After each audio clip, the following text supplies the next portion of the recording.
Hello, my name is Arden. Thank you for having us here, and thank you so much for the LPR for existing and for reading my work. I wrote this story in a fit of existential dread that has only grown, particularly with what's happening in Australia. However, I have always been a little bit vulnerable to optimism, and yesterday I was reading a good story about a tortoise, a Galapagos tortoise, who has single-handedly helped rebuilding the Galapagos tortoise population by scoring with some ladies. And I have to say, I've never been more excited to read about someone getting lucky. So on that note, I'm going to read just the first few sections of my story, The Expression of the Emotions in Girl and Animals. Dehydration is the second worst thing about surviving a shipwreck. When you wake up alone on a deserted island and your lips are already dry and your skin is already blooming red from the sun, water is the first thing you think about. It is also the first thing you see, a blanket of dark blue dotted with white caps, resting under a clear sky pierced with an unforgiving sun. It laps at the edge of the beach only yards away from your rapidly drying body, beckoning you with steady waves. But this is not the water you need. When the breeze pushes a fine ocean spray against your cheeks, you taste the poison on your lips. Salt. Dehydration is a cruel game. It motivates you to get up, but it also makes moving forward very difficult. I won the game, but it wasn't pretty. I vomited up everything left in my stomach, the contents of my last meal on the boat. Tuna fish, salad, saltines, some mango, and precious fresh water. I stopped sweating. I staggered over sand and stones and bleached dry branches, twisting my right ankle twice. Black crows, cawing hallucinations, figments of my traumatized imagination, taunted me as I considered the tall palm trees on the edge of the beach. I tripped over the coconut that would save my life.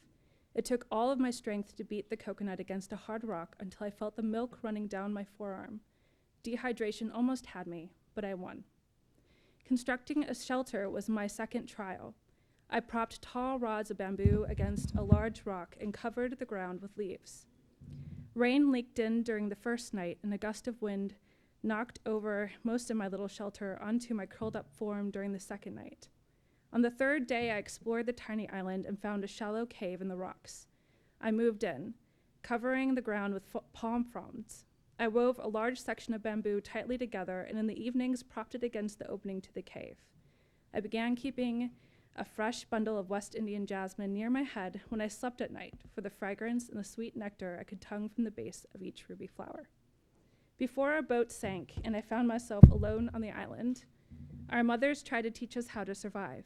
They taught us things like building fires, desalinating water with plastic bottles, sharpening spears for fishing, and making splints for broken bones. They were learning at the same time from old books and, before leaving the mainland, anything they could find on the internet. Mama Ann showed us how the boat's engine worked, and Mama Yvette taught us how to tie different types of knots. Mama Yvette was patient with my little brother's impatience, pinching his cheeks and kissing the top of his head, but she was persistent. A half dozen more times, she instructed, smiling. The Palomar knot is important. How are you going to fish without this knot? Do it again. My little brother cried during our lesson on the merits of drinking turtle blood when a freshwater source was missing. Mama Ann said not to worry, that our chances of finding a sea turtle to drink were slim. The oceans were dying, and so were the turtles. A few nights after our lesson on turtles, the boat sank, and my mother's and little brother disappeared with it. Imagine that they are too dead. It took me an entire day to coax a fire into existence. My body ached with the effort of convincing the wood dust to smolder enough to light the kindling. When I finally succeeded, I celebrated by catching and sacrificing several large crabs, knocking them out with a rock and cooking them over the flames. When I pulled their bodies apart and stuffed my mouth full of smoky white flesh, I laughed in relief. The introduction to warmth and protein buoyed my spirits. The next morning, I took stock of what I had accomplished. I had my little cave, a little fire, and a little protein. I had plenty of coconuts. I had a torn white t-shirt, an old sports bra, and a pair of shorts. I remembered what Mama Ann had said during one of our lessons when we were still anchored to the mainland. Clothing becomes a tool. I took all my clothes off. Much of it would eventually become fishing line. I tore a scrap from the t-shirt and it became a wrap for my head, shielding it from the sun and pushing my bushy dark curls out of my face. I walked naked to the beach, my feet leaving watery prints on the wet sand. I considered the dark blue ocean before me, my eyes squinting in the sunlight. The waves rolled onto the shore and the cool water curled around my calves. I thought about our boat and my family and whether this water was carrying a part of their remains with it. It was difficult to believe that only months before, I had curled up in the small galley, squished on a bench with my mothers and my brother while we watched a movie on a laptop computer. We ate popcorn and drank iced tea, and we smelled like sunblock and shampoo and laundry detergent. We all sniffled and grew silent when Tom Hanks lost Wilson in the waves. When I first arrived on the island, sunburned and thirsty and lost, I had the privilege of panic and adrenaline to keep me distracted from thoughts of my family. Once I had sustenance, I busied myself learning how to catch small fish and smoke them over the fire. I woke up one morning from a nightmare, and to chase away the sound of my brother's voice, I spent the day studying the flora of the island, rubbing leaves and berries and seeds against the back of my hands to check for poison or allergies. One particularly difficult morning, I woke up clutching my chest, still hearing Mama Ann's voice screaming instructions as our boat swung wildly in a storm. I spent the day in a reckless manner, hunting and killing a large snake and awarding myself with my most impressive dinner yet.